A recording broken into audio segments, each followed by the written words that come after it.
Hola, hola, hola, muy buenas noches. ¿Cómo están? ¿Cómo va terminando, o ya casi terminado, el domingo? Vamos a compartir, porque también los domingos podemos compartir lectura, por supuesto, ¿cómo que no? Hay tiempo para hacerlo y vamos a hacerlo. Vamos a compartir una vez más un rato de buena lectura. Hoy tenemos en la lectura para compartir que concluir la parte del Padre Nuestro que hace referencia a danos hoy nuestro pan de cada día, esa petición que aparece tanto en el Evangelio de Mateo como el de Lucas, donde Jesús enseña a rezar el Padre Nuestro y justamente nos hace pedir eso, danos hoy nuestro pan de cada día. Ayer vimos en esa primera parte leída de este autor Ansel Grum cómo explica esa petición de danos el pan y cómo analiza cómo la dice Lucas, cómo la dice Mateo, de qué manera lo pedimos, qué entendemos por el pan. Y hoy ya la parte final de este punto nos va a hablar del pan de la Eucaristía. Y eso es lo que hoy quiero leerles. No es muy largo, es un relato que va a ser breve, pero que completamos de esa manera la explicación de esa petición que aparece en el Padre Nuestro y que ya no tiene que ver con Dios, sino que principalmente nos mira a nosotros y a nuestra necesidad. Los saludo a todos y todas, están ahí entrando y llegando. A pesar de ser domingo nos encontramos igual, veo que van apareciendo, así que los saludo a todos y gracias por este tiempo que compartimos, por disponerse para estar. También saludo a los que no lo ven en vivo y que después tienen la posibilidad, gracias al Facebook, de volver a ver o de ver por primera vez en el horario que sea. Son un montón.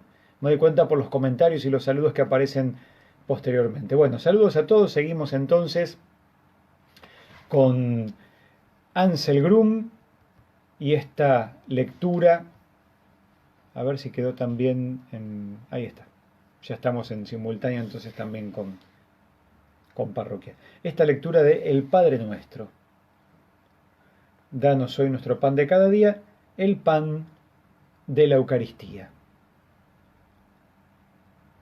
El mismo Jesús ha visto en el pan todavía otro significado. Él mismo es el pan que ha bajado del cielo. Él es el pan que da vida eterna. Él puede alimentarnos con su palabra. Y Él nos alimenta con el amor que nos ha demostrado en su muerte en la cruz. De una persona decimos también que estando cerca de ella nos sentimos reconfortados. Exactamente esta experiencia es la que hicieron los discípulos con Jesús. Jesús mostró en la multiplicación de los panes que no importa solo el pan terreno, sino que Él mismo nos da lo que necesitamos para la vida. Por eso, esta petición quiere remitirnos a Jesucristo, que se ha hecho pan para nosotros.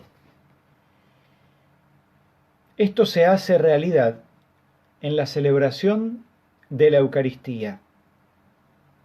En ella Jesús mismo se da en el pan para que nos hagamos uno con Él. Comer el pan significa asimilarlo completamente. Así, mediante la oración del Padre Nuestro, debemos ser penetrados completamente por Cristo y hacernos uno con Él. Entonces podemos vivir verdaderamente como Jesús nos ha enseñado. La interpretación de la petición del pan en relación con la Eucaristía no excluye la petición del pan terrenal. También los padres de la Iglesia unen entre sí las dos peticiones, sin ver en ello una oposición. Cipriano opina: esta petición se puede entender tanto espiritual como literalmente. Ambas interpretaciones contienen una utilidad divina y sirven para la salvación. Pedimos que se nos reparta cada día a Cristo, el pan de la vida, para que nosotros que estamos en Cristo y recibimos diariamente su Eucaristía, no seamos separados del cuerpo de Cristo. Y para Agustín también la palabra que escuchamos cada día es pan que nos alimenta. De él vive nuestro espíritu, no el vientre, dirá San Agustín. Pero no debemos servirnos de esta interpretación espiritual de la petición del Padre Nuestro contra la interpretación terrenal del pan alimento. Más bien, necesitamos ambas cosas. El pan que nos hace falta para la subsistencia y el pan espiritual de la palabra y de la Eucaristía que alimenta nuestro espíritu y nos une con el cuerpo del Señor, para que, como dice San Agustín, lleguemos a ser lo que recibimos. La interpretación de la petición del pan en el marco del Sermón de la Montaña. El evangelista Mateo da una interpretación propia a la petición del pan. Si comparamos el discurso de la llanura en Lucas con el Sermón de la Montaña en Mateo, los dos proceden de la misma fuente. Reconocemos que el capítulo 6 del Evangelio de Mateo está intercalado entre las palabras «sean perfectos y no juzguen». En este capítulo se interpreta la petición «Danos hoy nuestro pan de cada día» mediante el poema didáctico sobre la confianza en la providencia.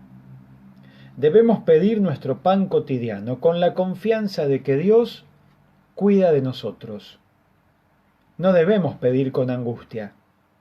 La oración quiere introducirnos en la confianza de que estamos en manos de Dios.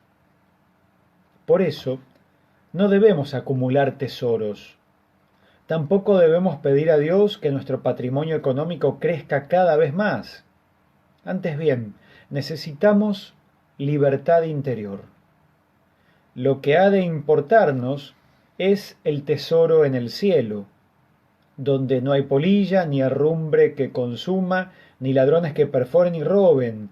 Allí donde esté tu tesoro, estará también tu corazón, dijo Jesús. En la oración, Dios debe convertirse en nuestro tesoro y no el dinero o el pan.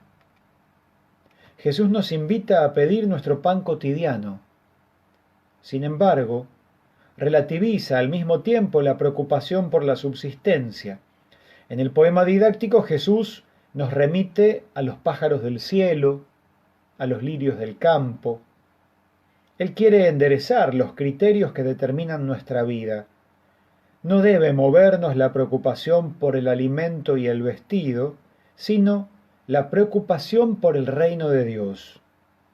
Dijo Jesús, el Padre que está en el cielo sabe bien lo que ustedes necesitan. Busquen primero el reino y su justicia, y todo lo demás se les dará por añadidura. Mateo capítulo 6, versículos 32 y 33, es lo que acabo de leer. La preocupación por el sustento y el trabajo que asegura ese sustento forman parte del ser humano. Pero si el ser humano es verdaderamente humano, eso se decide por su preocupación por el reino de Dios y por su justicia. Eso nos hace más humanos. Si Dios reina en el hombre, éste se vuelve realmente humano. Es verdaderamente libre. Si Dios reina en el hombre, éste se hace capaz de una nueva justicia. Entonces, el reinado de Dios se manifiesta también en un nuevo comportamiento. Y eso es lo que importa en último término, y no girar preocupadamente en torno a uno mismo. En la oración podemos expresar nuestra preocupación por el sustento cotidiano, pero al mismo tiempo, al rezar, debemos desprendernos de la preocupación. Dijo Jesús, no se inquieten por el día de mañana. El mañana se inquietará por sí mismo. A cada día le basta su aflicción. Así, Mateo nos ha dado en el capítulo 6 de su Evangelio una interpretación propia de la petición de el pan de cada día en el Padre Nuestro. Quizá pensaba en algunos cristianos que solamente rezaban a Dios para que les diera suficiente pan. Tenemos que reunir la humildad suficiente para pedir también por lo terrenal, porque sin pan no podemos vivir. No somos solo personas espirituales, sino también necesitadas y dependientes del alimento. Pero al mismo tiempo, debemos relativizar la preocupación por el pan cotidiano. El objetivo de nuestra vida es el reino de Dios. Cuando en la oración percibimos el espacio interior de quietud en el que Dios reina en nosotros, esto no autoriza a que descuidemos la preocupación por el pan cotidiano.